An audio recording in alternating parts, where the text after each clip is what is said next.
Thank you very much, Jonas.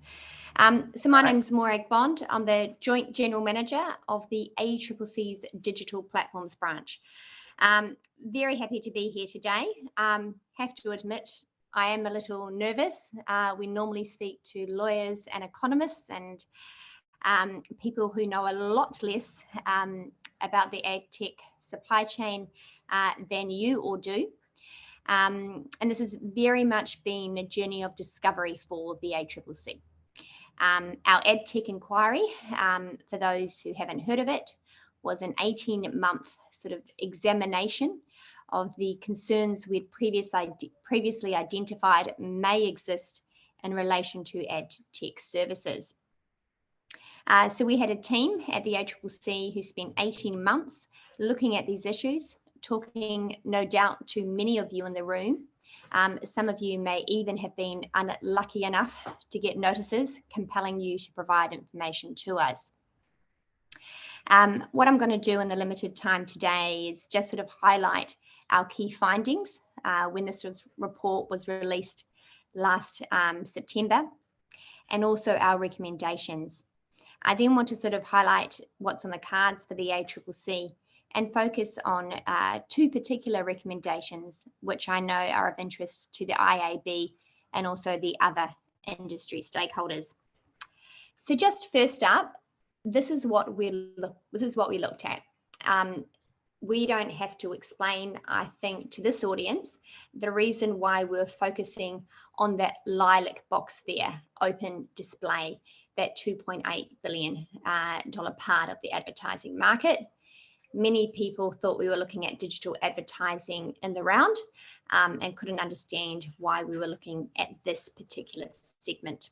I'm sure many of you in the room would understand the reason for the ACCC's focus on this particular segment, and it's to do with the lack of transparency. It's to do with the fact that publishers as well as advertisers are having to contract with these ad tech intermediaries.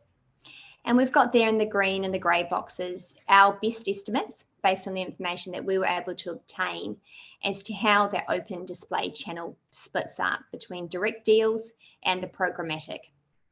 So that is our best estimates based on 2020 data.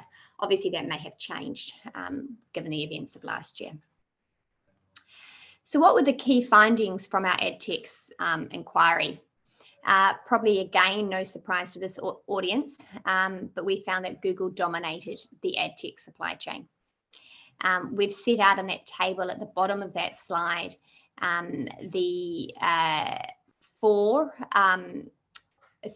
five key sort of ad tech services and what Google's share was in relation to each of them.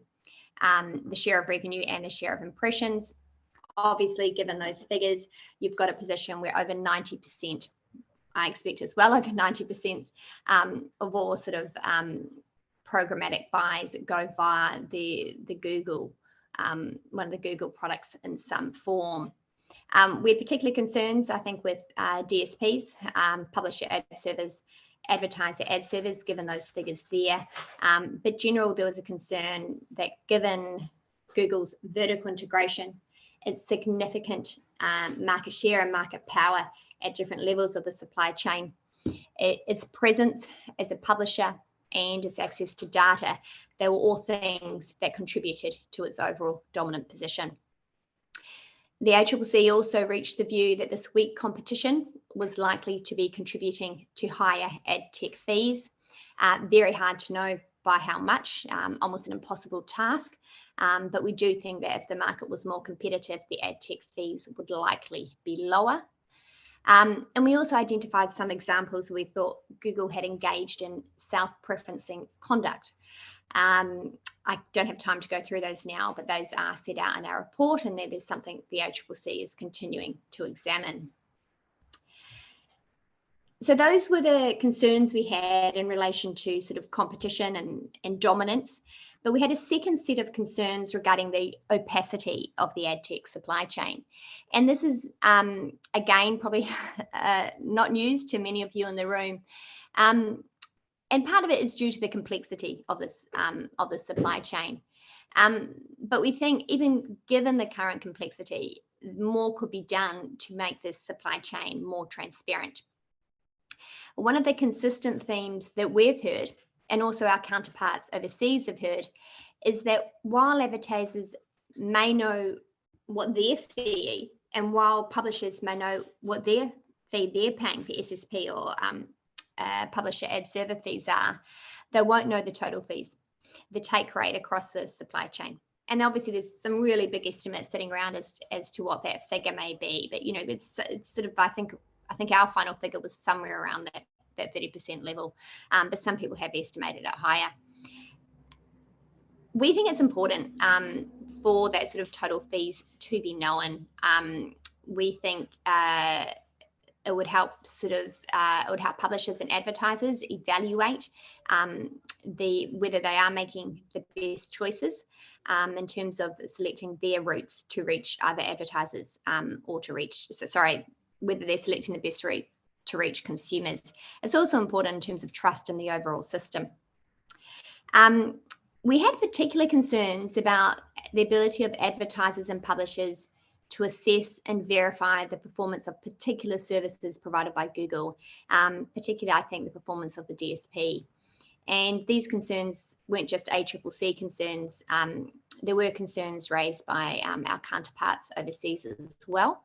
And it may be that the particular concerns with Google reflect the fact that it has got this position of sort of market power and dominance. A lot of people feel they need to use Google, and therefore they're sort of willing to accept sort of terms and conditions, which perhaps a smaller ad tech provider, a smaller DSP would not, they wouldn't accept from a smaller DSP. So look, I'm quickly going to go on to the recommendations, and I put the first 3 recommendations up on that slide, which I hope you can all see. Because I can't even see the room, I don't know how far away people are sitting, but I hope it's nice and big. The first recommendation is that Google should amend its public material so that it clearly describes how it is using the first-party data. So this is data from its search business, data from its other owned and operated products, such as YouTube, to provide ad tech services. Google was very helpful during the course of the inquiry and sort of made it clear to us that it was not using this first-party data to advantage perhaps its DSP's targeting services. But there was some confusion in the industry about this, and there is sort of documents suggested were at the very least sort of ambiguous as to whether or not that data was being used. So we do think it's important that Google make this clear. It's also an issue with the privacy sandbox and the removal of the third-party cookies from Chrome. Given these changes, obviously, there should be transparency exactly what data is being used, how it's being used, from both a consumer perspective, but also from the advertisers to make sure they know exactly what they're buying. Recommendation 2 is in some ways sort of the key one. And this isn't a power grab, even though if you read it, it may look like it.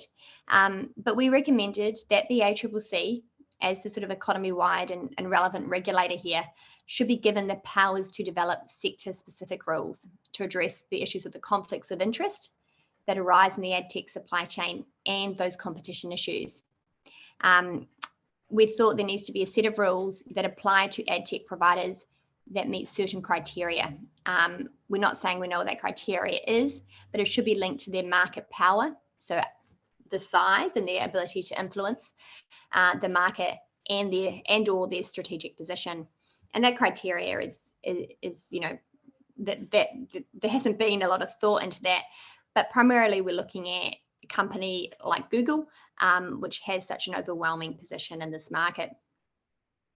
And recommendation 3 is just those rules should also be able to address the data issue, and if necessary, look at things like data separation to ensure this sort of Google isn't able to take advantage of all that data it collects to be able to entrench and extend that dominant position.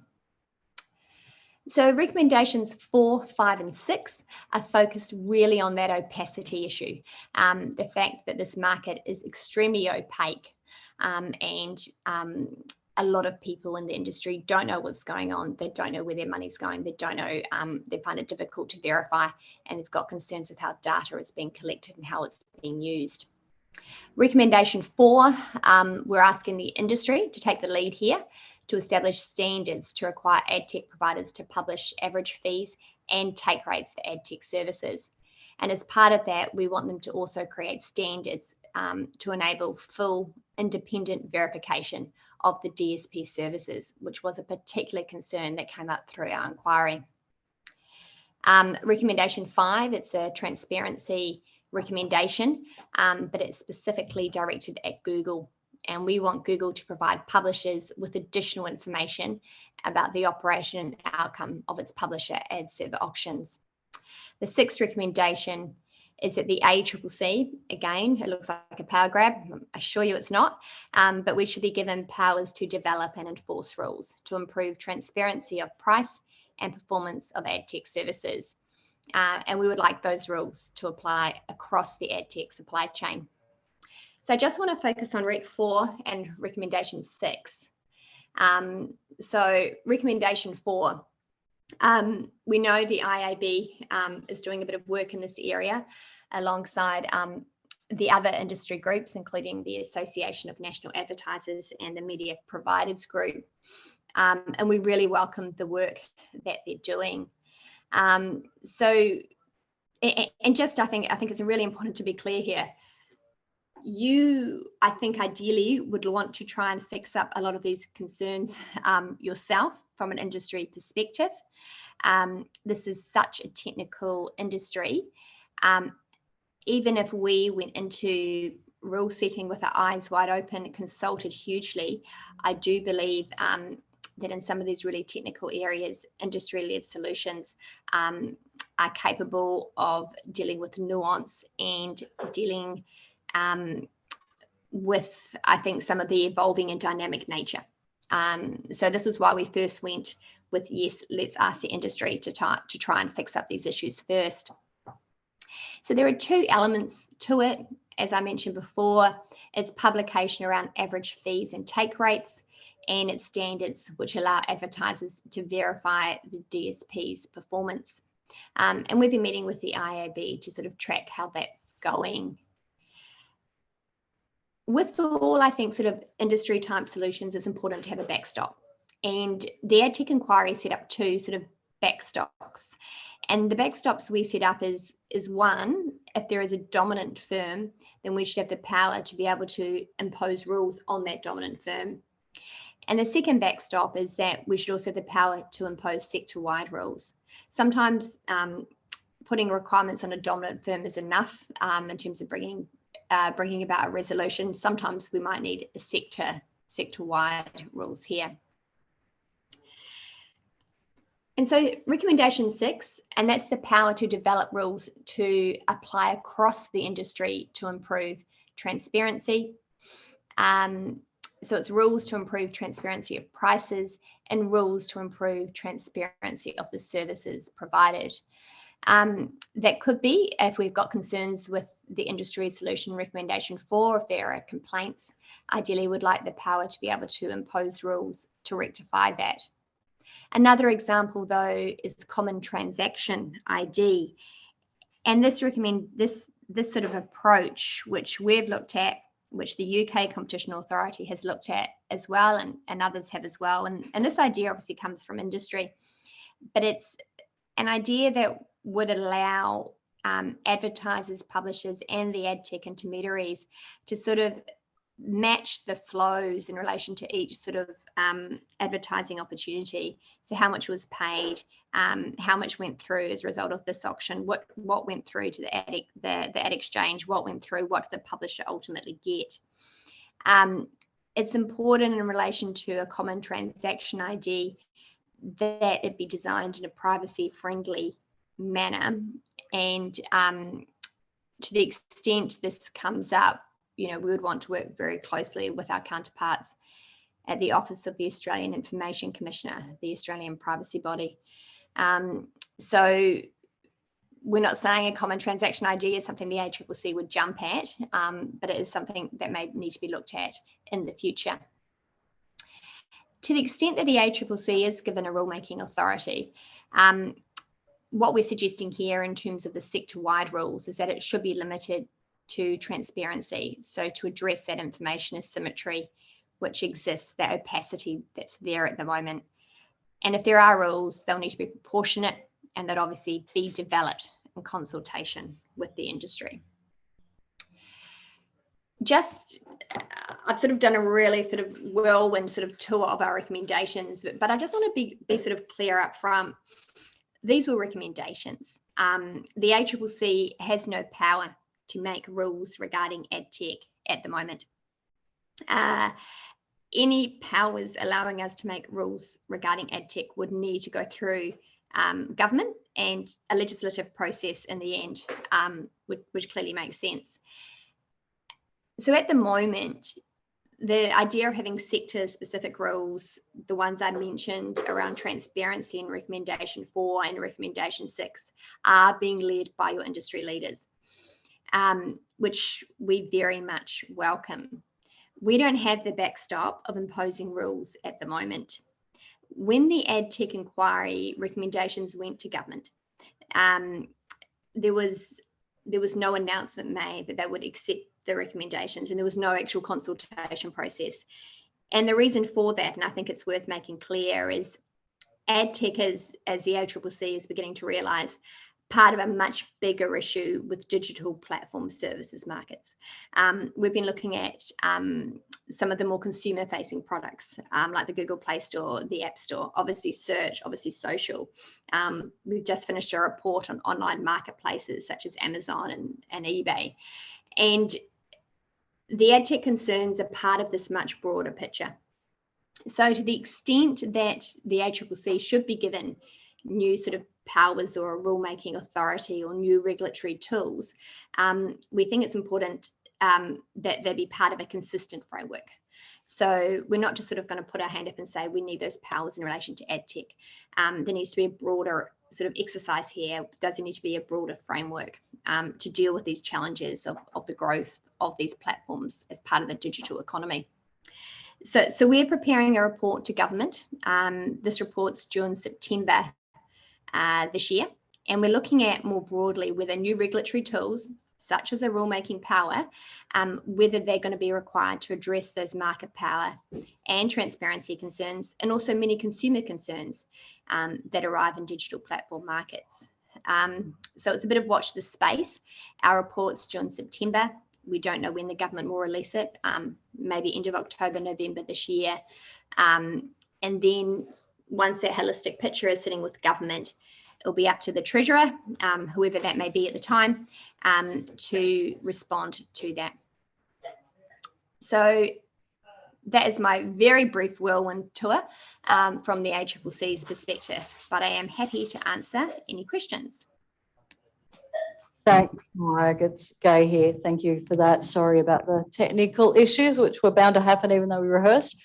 Thank you for that really great summary. Probably just a couple of questions from me up front. You mentioned, I guess, the work of, oh, we saw you for a second. Hey, yes. Hey, welcome. Thank you. You mentioned the work the CMA are doing, and I guess there's many markets looking at transparency as an issue. How do you, I guess, assess what's going on in other markets? How are you intending to maybe integrate what's sort of best practice around the world? Thank you, Gay. And look, this is obviously a tricky question, and you know, I'm sure many in this room are very alive to GDPR, the Europeans' privacy laws, and how that sort of had reverberations around the world. First up, there is a lot happening in this space. As I said, the UK authority, the Competition and Markets Authority, had a even bigger deep dive into advertising issues, which included AdTech. European Commission has AdTech investigations open, and so do the US authorities. They've got particular inquiries open as well.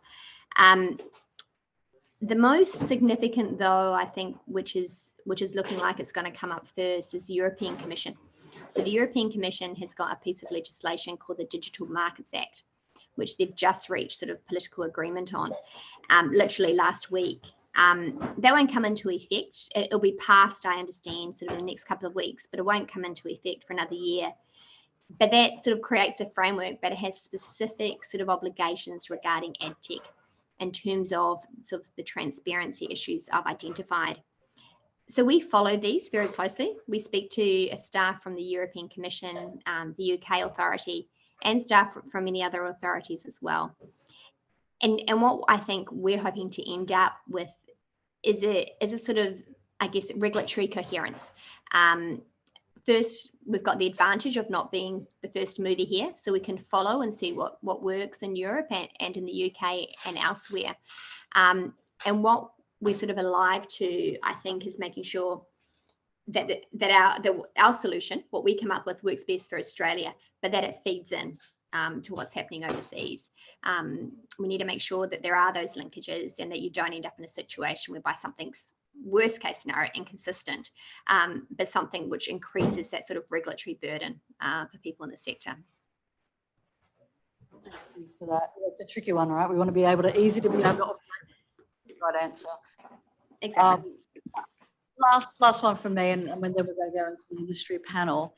And one of the questions I get from many of them. So obviously you've mentioned Google once or twice in your talk today, but particularly for Regulation 4 and 6, you're looking at industry-wide measures. That's right. Yeah, could you just explain, I guess, why you're looking at industry-wide, changes? Yeah, sure. Look.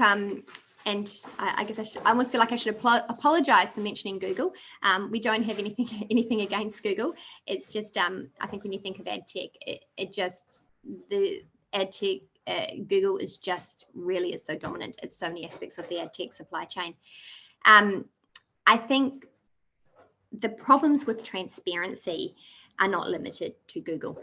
And if you want some systems to work well, you can't have a situation whereby Google just makes its services transparent. I mean, that would actually take you quite a lot of the way there, given Google's presence across the supply chain. But if you wanted sort of transparency on take rates, for example, it's only going to work if you've got an industry standard. Requiring Google to be more transparent will deal with a lot of transactions, but it's just not going to work when you've got you've got ones that cross over into different ad tech vendors. You really need something that the whole industry can come together and agree on. And surely once you get to the point of sort of common transaction ID, again, that's something that we think just would require industry buy-in. But that said, I would just point out the European reforms are focused on firms which are called gatekeepers, and Google highly likely to be a gatekeeper. So they would have specific obligations. In Europe, and the UK proposal has another concept called strategic market status. Again, Google would be likely to be caught. So they've come at it very much, we'll try and tackle these issues through just tackling the big guys.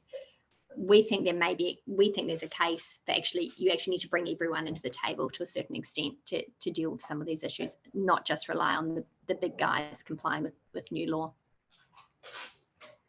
We'll see what we can do for you. Thank you for that today. I think you're heading off overseas. That's why you're not here today. So good luck with That's right. My apologies. We'll catch up with you when you get back. Thank you so much. Great. Thank you very much. Thank you.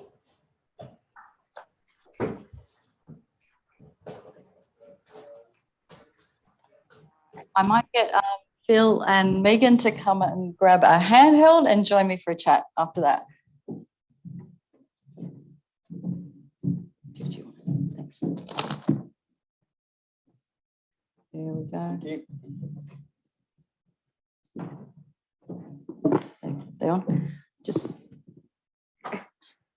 All right, so that was quite a heavy start for the conference, right? So we'll try and, I guess, pull it back from an industry point of view and what we're doing. And I'm joined by Megan McEwen from the AANA, so representing the advertisers, and Phil Pollock, who's representing the MFA in his second hat here, his second job here. So we're going to have a bit of a conversation around, I guess, not only government expectations, but marketers' expectations. The IAB, MFA and AANA have, since the report came out from the ACCC, God, there's a lot of acronyms there, last year have been working together, running a cross-industry group with both the industry associations, but key players, key organisations in the mix to try and find ways of addressing some of the short-term asks of government, but also the longer-term transparency topics that we've had in market for, it's not new. There's been a number of years that we've been talking about these issues. The good thing about, I guess, the industry here, it is quite collaborative. We actually do collaborate. We don't just talk about collaboration. We've had history in trying to move the industry forward. The three bodies worked on the Australian digital ad practices a few years ago, which were praised around the world as a way of creating a really easy communication method for marketers to understand how digital advertising and particularly ad tech works, questions they ask their vendors. So we'll be building on top of those types of topics. And I'm going to grab my notes from over here. I guess pulling it back to marketers' needs. So we've heard from Morag what the government expects of everyone. But from a marketer's point of view, when I talk transparency, because again, this word can mean many different things, Megan, are you able to summarise really quickly what your members expect from the digital advertising, including your own, the whole through the chain? Yeah. Yes. So as everyone here knows, there's not a lot of transparency for advertisers to accurately track and trace and audit that what they got was what they paid for was actually delivered. So what has happened has been to the disadvantage of everyone, including advertisers, because it's allowed bad actors and fraudulent operators to come in and take money from advertisers and not deliver what they've paid for. So what we want as an industry, as advertisers, is to weed out those fraudulent operators and also have a way for us to trace and audit, as part of an annual audit process, audit that the spend they spend and they increasingly spend on digital advertising, programmatic advertising, is actually delivered. And, that's something that is increasingly important for advertisers because they're spending more and more on the digital spend. So to be able to justify that to their boards, they have to be able to say, hand on heart, this has been audited, this has been shown to be delivered. They can't just sort of say, oh, look, it worked. So when we're coming up with a solution, I'm very grateful for IAB to set up the working group that we've got going. Essentially, what we do want, though, is not some wacko Australian solution. We want something that a lot of our members are global companies. Most of you work for global companies. So we do want something, because it's a global problem, we would like something that if we solve this problem first, it could be carried across and used by our counterparts in other countries. A wacko Australian solution sounds quite interesting, though.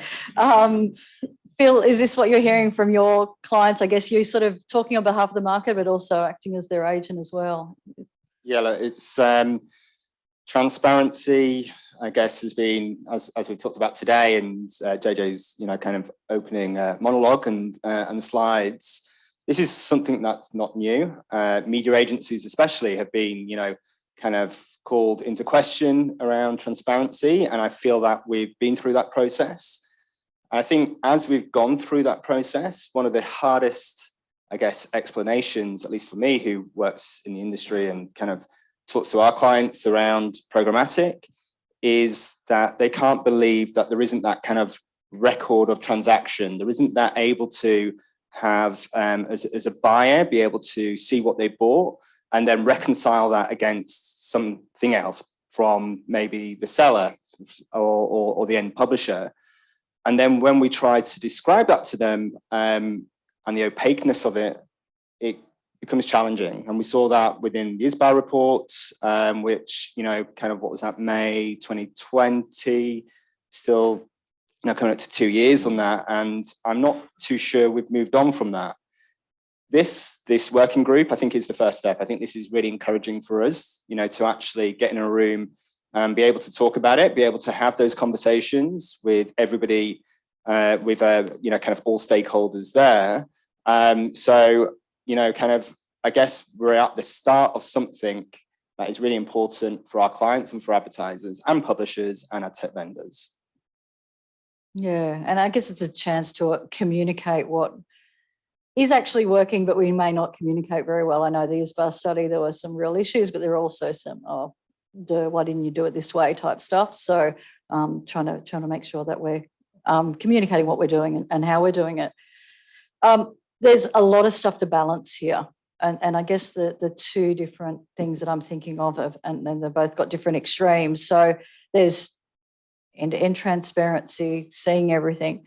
There's a lot of commercial and confidence information there too that doesn't necessarily, solve what the advertisers want. And then on the other area, that there's that balance between privacy and transparency as well. Megan, we start with you again, like particularly, I guess, on that privacy side, and I know we're investigating a lot of solutions and what they would do. How do we balance that, or how are you thinking about that balance?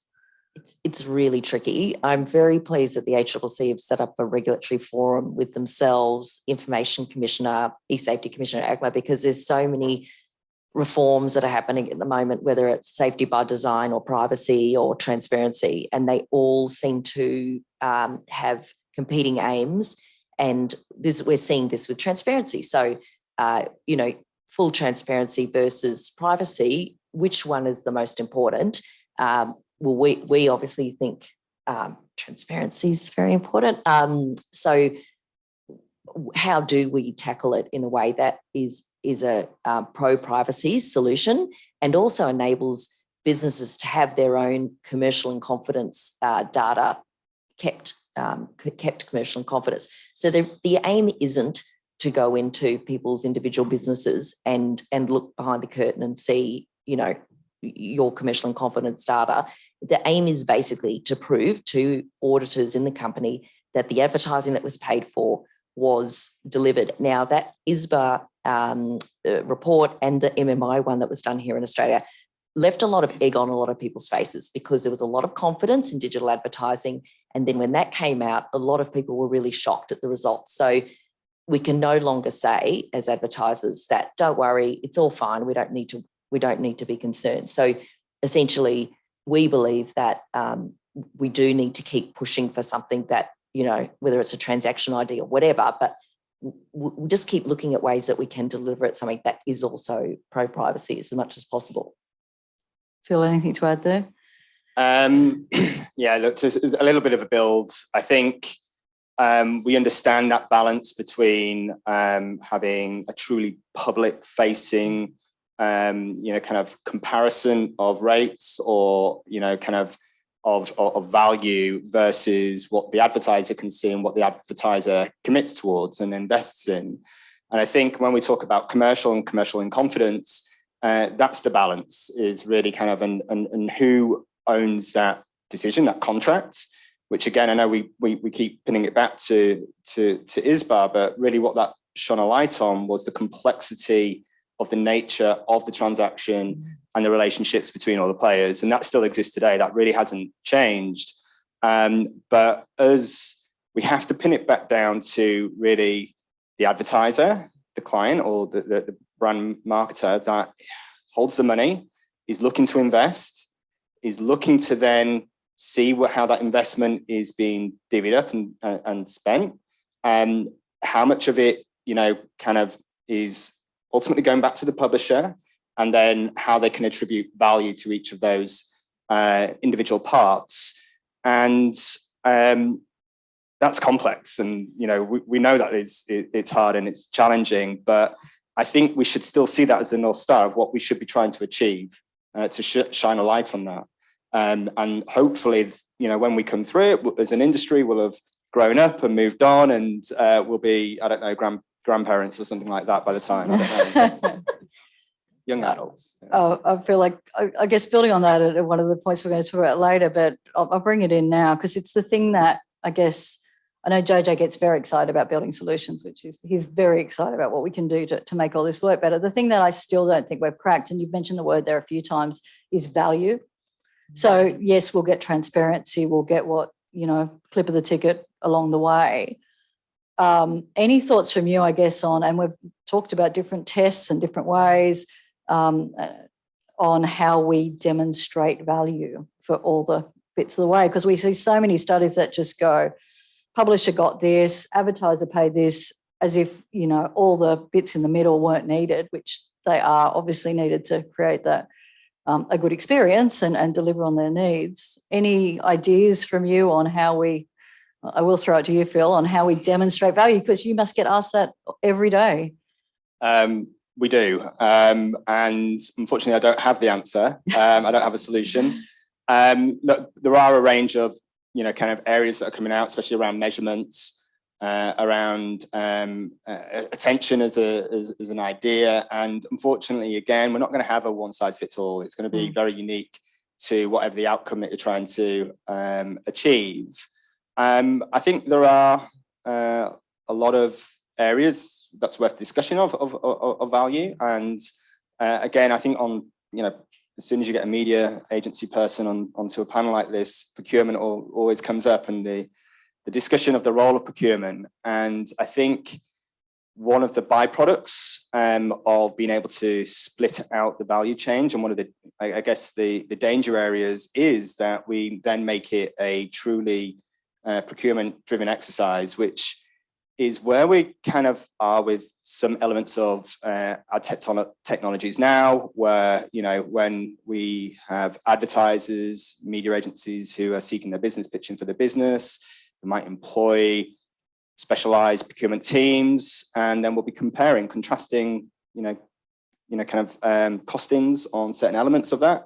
And there is no doubt that a lot of decisioning is being made on those individual rates or those CPMs or however it's been, without any additional context or really what the outcome is that we're trying to achieve. So I don't know what the solution is, but we do need to move it away from being a CPM or a very kind of black and white binary choice, commoditized of what value represents. And I think we as practitioners in here, we really want to see the really strong players in the market, the ones that truly add value in the supply chain right to the top, and the ones that don't, the ones that have crowded the market, the ones that have talked a good game but are not really truly adding value in there, as markets start to fall out. I feel like we're giving ISBA too much credit, but let's go back to ISBA. And Megan, I know you talk to them regularly. And so it's been 2 years since that study. And I know there were some amazing working groups, some discussions on where transparency should go. They've recently released, they've come out with sort of their first almost product, for want of a better word. Where are they at now? And what's your assessment of how that project's gone? So for those of you who didn't read the study, basically there were sort of two issues that they had an issue, which is that, when they got the auditors in to look at programmatic end-to-end supply chain, they could only really match 12% of ad impressions end-to-end, and then they also couldn't necessarily attribute 15% of the data, but 15% of the ad spend to anyone. And so that's become known as the 15% delta. Two of the issues that they believe caused that was that no one was using the same data fields end to end. So the ad buy was going in as an apple, but then it ended up, the data looked like an orange. So when the auditors come in, they don't like that. They like to have an apple and say, oh, the apple was delivered. So essentially to get that, for the purposes of, you've got to think like an auditor, to make it easy for them to actually match that you got what you paid for, it's got to end up looking like an apple at the end. So the ISBA tried to get everyone together in a room and agree on the minimum fields that everyone would agree to pass through. And that is so that at the very end, when the auditors come along, they can actually understand what they're seeing and it matches at the start of the transaction. So that's one thing they did, and it was called I think it's the data fields, minimum data fields, and all of these documents are open source, able to be used by anyone. So that's their aim, is to actually share it with the industry. And then the other issue they came up with was the permissions issue, which is the ability to share data between the demand side and the supply side. So there's a lot of, you probably all had this issue where you're not able to actually see the data because you're not allowed to look at it.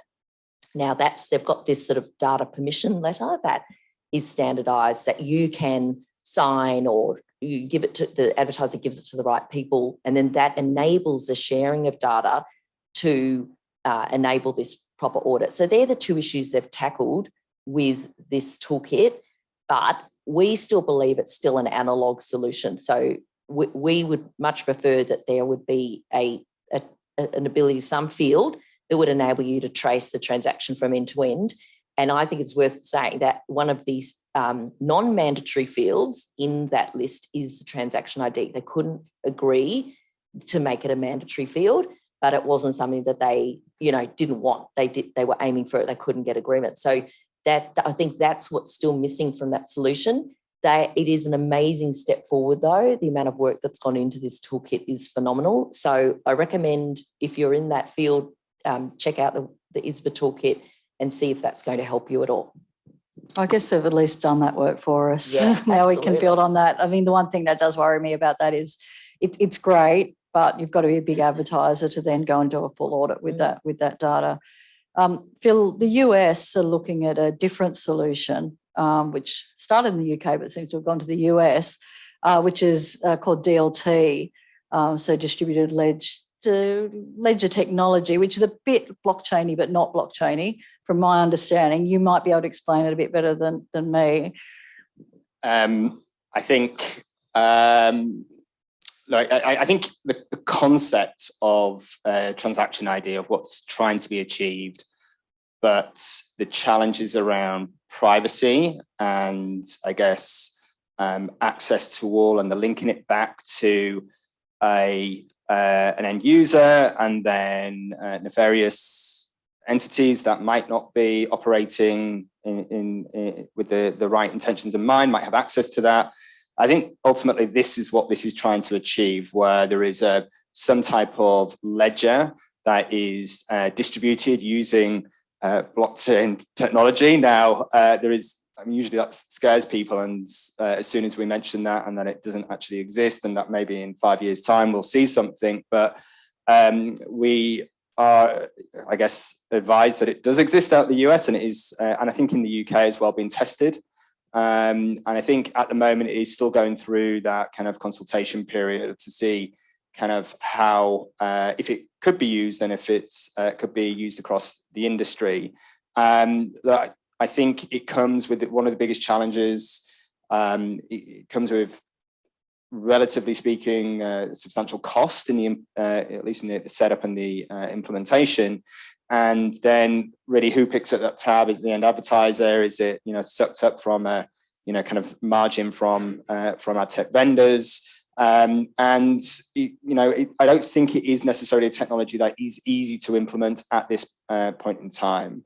The other challenge is that it is relying, even though it is distributed, a distributed ledger, it is involving another entity into the chain. So we are using another piece of technology to do kind of, I guess, the work that there is a feeling that should be able to be solved with the people that are in the room already, and the entities that are in the room already, and that we shouldn't necessarily be adding another layer or another entity to do that for us.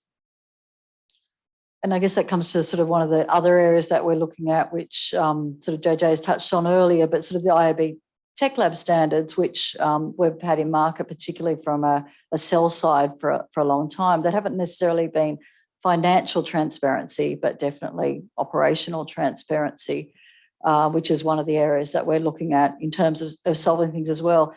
I guess anything for you guys to add? I know we're still working through all the solutions, but any thoughts on that type of approach? Megan, do you want to go first? Well, look, having come from an IT telco background, I'm always in favour of open source solutions where you get given a solution. Yes, you have to still implement it. That's going to cost you, but at least it doesn't cost you to just buy it. So I do sort of shudder a little bit with the blockchain solution where there's a particular vendor, because we're imposing, basically we're making them a monopoly access point. So we're saying, oh, do you want to have a monopoly supply situation. I don't think that that's actually a really great pro-competitive solution to give these people like the global key to the ad tech kingdom. Big fan of open source. I think the IAB Tech Lab standards, pretty much everyone's heard of them. Most people are using them. What we would like to see is that certain parts of those protocols become mandatory. And whether it's transaction ID or whatever, that's actually to us would be the better solution. Yeah, I agree. I think the ACCC have invited the industry to solve a problem, and kind of the standardization and the open source nature really that's provided through IAB Tech Labs is really that approach, really, when we're thinking about it. Now, the challenge is, as always, is that it has to be adopted throughout for it to be really, truly meaningful. And we looked at the ACCC slides there before, and you could see there was a dominant market player in there. So if we don't have everybody on board and some of the big players on board, it really doesn't carry the relevancy that it should and need to. Look, I think it's a great step forward, and some great work that's been done there in that space. Fantastic. So I guess next steps from us and making sure you guys are involved and informed. So the working group will continue. There's 2 recommendations that we're working on, recommendation 4 and 6.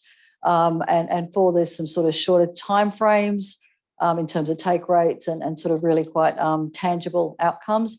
And 6 is that broader transparency piece. And as Morag points out, and Rod Sims has for a number of years, the more we can do as an industry to give them confidence that we're running in efficient and effective ways, the less government will have to do. So I guess that's the incentive for everyone to pick up whatever standards, whatever approach that we think is best for the industry. But we will keep you in the loop. Thank you, Megan. Thank you, Phil. Thank you, Kay. Thank you.